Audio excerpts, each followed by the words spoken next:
Let's talk about one more very important concept dealing with object-oriented programming. Now, we've created a class. We created a class called course, and we were able to create instances of that class and use them inside of our program. C1, C2, C3, and we can manipulate each of them independently of one another. Now, a concept that I want to get into here deals with classes, but it deals with inheritance. Think of this. Open in front of you, I've got a new class that I've created. It's called user. Now this user class has its own functionality. It's got an init function, an initialize function where it gets the first name and last name, assigns them to the appropriate variables. It's got a functionality to get the full name that returns the first and last name. It's got something to do with user logging in and user working. So it's got all of its own functionality. Now, let's say that this functionality right here is the base functionality for any user.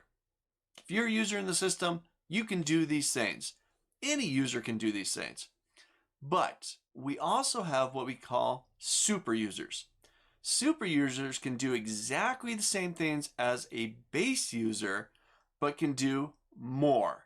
More on top of what the normal user, the base user, can do. Now, I could do this. I could create a new class.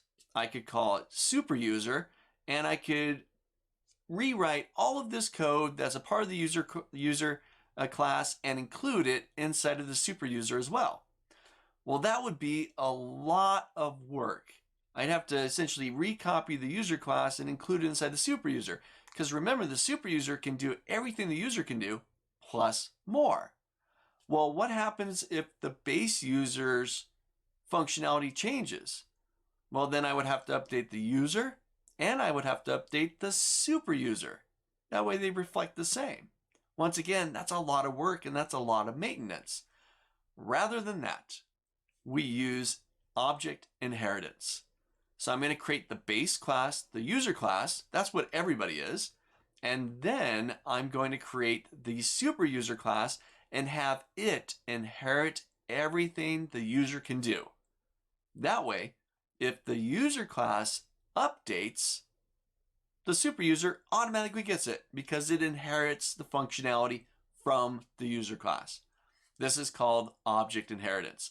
So we're going to take a look at an example of this. I've already got the user class.